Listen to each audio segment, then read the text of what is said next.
लेते हैं। इसमें बेसिकली क्या है, 3 तरह के ईएमएच होते हैं। वीक, ये सब तो मतलब तुम खुद ही पढ़ ली लोगे। वीक में क्या होता है कि बेसिकली जो प्राइजेज़ है वो रिफ्लेक्ट करते हैं सारी information about past prices and returns. ठीक है, तो अगर तुम्हें पास्ट प्राइजेज़ पता भी है, रिटर्न्स पता भी है, उनका तुमने पैटर्न्स वगैरह देख लिए, उससे तुम फ्यूचर में कुछ भी बेनिफिट नहीं उठा पाओगे as per weak form of market efficiency, क्योंकि वो सब इन्फॉर्मेशन ऑलरेडी प्रेजेंट प्राइजेस में इंक्लूडेड है। तो कोई भी जो न्यू प्राइसेस है उनमें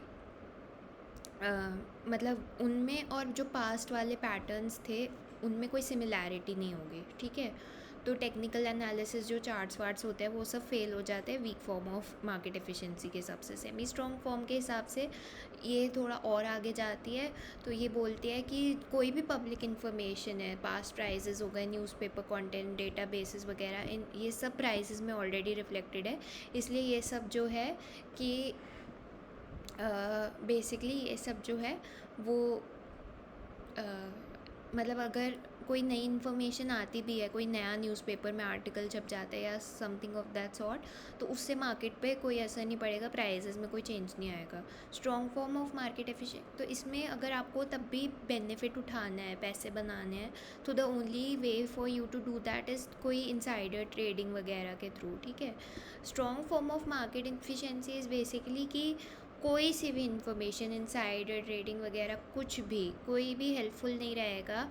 ठीक है, आप कैसे भी, कोई भी तरीका ऐसा नहीं है जिसमें आप जो एक सिक्योरिटी का रिटर्न होना चाहिए एज़ पर इट्स रिस्क, उससे ज़्यादा कमा पाओ। There is no way of doing that. Weak form efficient market hypothesis को चेक करने के लिए you can run autocorrelation test. Basically जो प्रेजेंट के प्राइसेस है वो पिछले प्राइसेस से कोरिलेटेड है कि नहीं है, वो सब। अगर नहीं कोरिलेटेड है तो मतलब यू नो कि वीक फॉर्म ऑफ ईएमएच होल्ड कर रहा है। रन टेस्ट वगैरह कर सकते हो। ठीक है, सेमी स्ट्रॉन्ग फॉर्म के लिए ये सब टेस्ट्स हैं और ये कुछ कुछ चीज़ें बताई हुई हैं बेसिकली। आगे बात करते हैं। ठीक है, ईएमएच के कंक्लूजन्स क्या है कि प्राइजेस हमेशा सही होते हैं। कोई भी इन्वेस्टमेंट स्ट्रैटेजी एक्सेस रिटर्न नहीं अर्न कर सकती अपने रिस्क के बियॉन्ड। ठीक है, मार्केट की अब कुछ कुछ चैलेंजेस हैं ईएमएच की थ्योरी को। कैलेंडर एनोमली, जैसे कि बेसिकली हमेशा क्या होता है कि जनवरी में जो यूएस के स्टॉक मार्केट्स होते हैं उसकी रिटर्न्स बढ़ जाती है, प्राइसेस वगैरह बढ़ जाते हैं, मतलब प्राइसेस बढ़ जाते हैं। ठीक है, रिटर्न तो नहीं, मतलब हाँ रिटर्न बढ़ जाती है, प्राइस बढ़ेगा तो अगर आपने पहले इन्वेस्ट किया हुआ है तो रिटर्न बढ़ जाएगी। ठीक है, basically the reason why this happens is कि क्योंकि दिसंबर में क्रिसमस वगैरह होता है, तो उसके बाद एकदम से जब जनवरी में आता है तो मतलब बहुत जोश से स्टॉक मार्केट खुलता है फिर।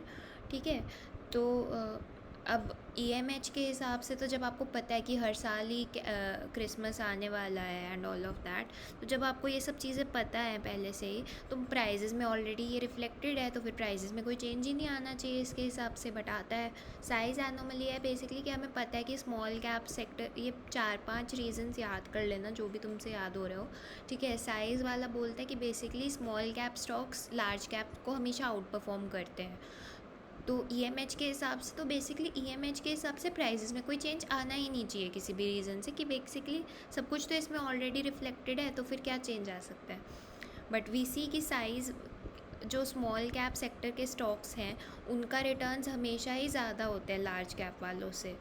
तो ये इन्फॉर्मेशन क्यों उनके प्राइजेस में इन्वॉल्व नहीं है, इनकॉपरेटेड नहीं है। ठीक है, ये सब चीज़ें डिस्पोजिशन इफ़ेक्ट होता है बेसिकली कि बंदा क्या करता है कि बेसिकली जो भी आई एम नॉट श्योर ये इससे कैसे रिलेवेंट है ईएमएच से, तो maybe we can let this be. Momentum होता है बेसिकली कि जो स्टॉक्स अच्छा परफॉर्म कर रहा है वो अच्छा परफॉर्म करते ही जाएंगे आगे चलकर भी, उनमें एक मोमेंटम है। अब ईएमएच के हिसाब से तो अगर ये अच्छा परफॉर्म कर रहा है तो ये सब इन्फॉर्मेशन इसके प्राइसेस में है, तो फिर आगे देयर इज़ नो रीज़न कि इसके प्राइसेस जो हैं वो बढ़ते ही जाए, उनको रुक जाना चाहिए एक पॉइंट पर। बट ऐसा नहीं होता। वैल्यू एनोमली इज़ कि जो high book to market value वाले शेयर्स हैं they tend to perform better than low book to market value वाले शेयर्स।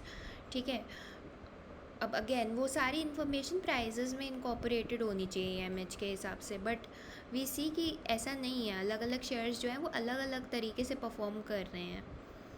तो कुछ कुछ इसके रिस्पॉन्स में जो अलग अलग तरह की थ्योरीज़ बनी वो है फ्रैक्टल मार्केट हाइपोथेसिस, जिसमें बेसिकली जो है आप देखते हो कि मार्केट में कुछ कुछ पैटर्न्स, शेप्स एंड स्टफ बन रहे होते हैं, एंड जो कैंडल स्टिक चार्ट्स वगैरह है वो सब इस थ्योरी से आते हैं। ठीक है, कि बेसिकली कुछ कुछ शेप्स जो है मार्केट में वो रिटर्न करती रहती हैं, पैटर्न्स रिपीट होते रहते हैं। ठीक है, एडेप्टिव मार्केट हाइपोथेसिस बोलते हैं कि मार्केट कभी कभी एफिशिएंट होता है, कभी कभी नहीं होता है। बिहेवियर फाइनेंस होता है। ठीक है, कि बेसिकली लोग रैशनल नहीं होते हैं हमेशा। ठीक है, तो वो सब बिहेवियर फाइनेंस में आ जाता है। फिर आ जाता है कि फिर जो भी स्टॉक मार्केट क्रैश वगैरह है, आप बोल रहे हो कि बेसिकली मार्केट के प्राइजेस में सब इन्फॉर्मेशन अंदर से इनकॉर्पोरेटेड होती है, तो फिर मार्केट क्रैश क्यों करता है अगर कोई एक पर्टिकुलर इन्फॉर्मेशन निकल जाती है तो, या ऐसा क्यों होता है ना? तो वो तो होना ही नहीं चाहिए फिर। तो वो बात है। आगे देखें तो लोग हमेशा रैशनल नहीं होते हैं, वो बात भी है। अगर हम देखें तो इसमें मतलब सी यहाँ पर अगर तुम देखोगे तो लोग जो है वो चूज़ करेंगे सर्टेनिटी से 500 मिलने को।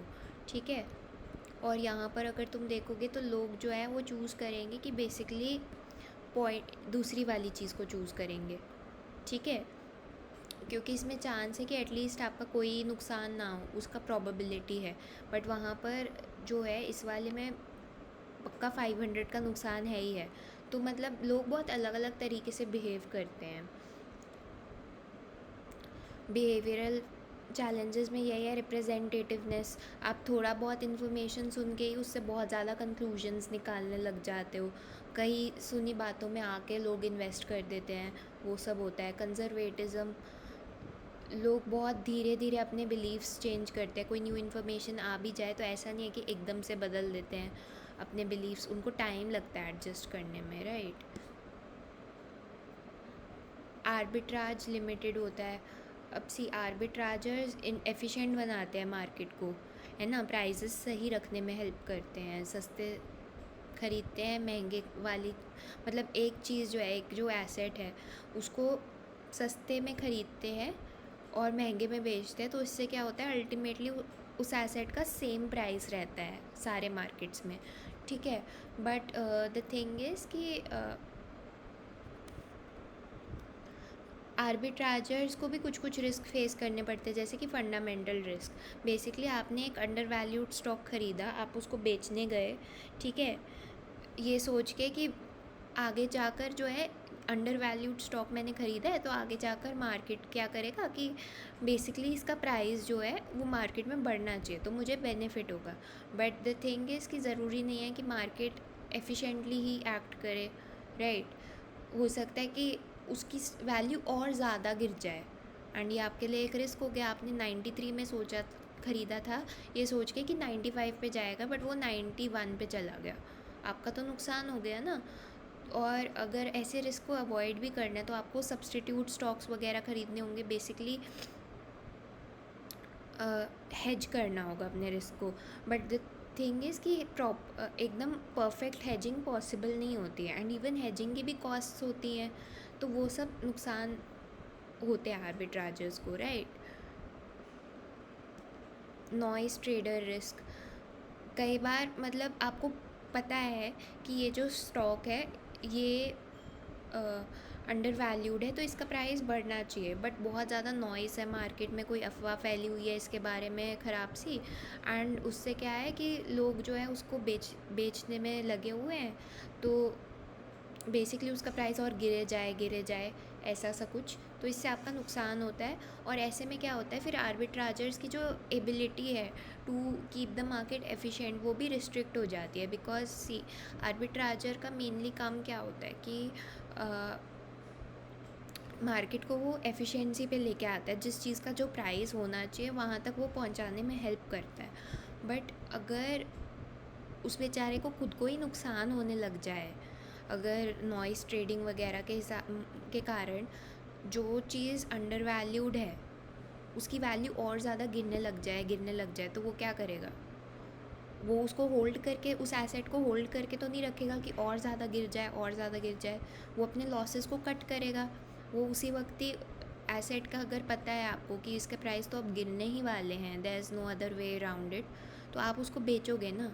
तो जिस एसेट को उसने इसलिए होल्ड करके रखा था कि मैं महंगा होगा तब बेचूंगा, उसको उसने सस्ता होने पर उसको बेचना पड़ गया, क्योंकि अब उसको पता है कि अब गिरने ही है इसके प्राइसेस। और तो इससे क्या हुआ, जिसकी वैल्यू बढ़नी चाहिए थी उसने वो एसेट ख़रीदा था ताकि उसकी वैल्यू बढ़े, डिमांड बढ़ा रहा था वो उस एसेट की।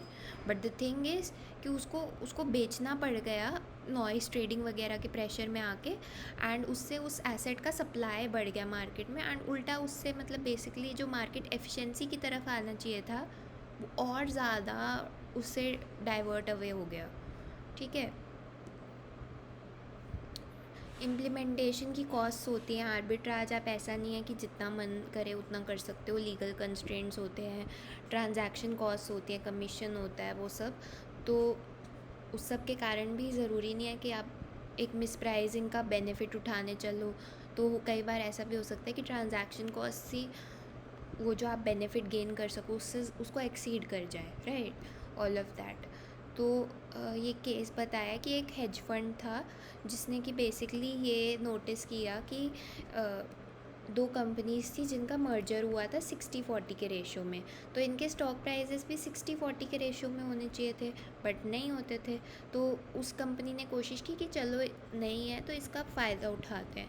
बट द थिंग इज़ कि मार्केट में ऐसा हो गया उस वक्त कि वो प्राइसेस 60-40 की तरफ मूव करने के बजाय उससे और ज़्यादा ड्रिफ्ट अवे हो गए, और वो कंपनी को बहुत ज़्यादा लॉसेस उठाने पड़ गए, एंड वो कंपनी डूब गई उसके कारण। जबकि एक्चुअली वो सही थे, 60-40 पर ही अल्टीमेटली एंड अप किए वो स्टॉक के प्राइसेस, बट तब तक उनको अपना कंपनी लिक्विडेट करना पड़ गया।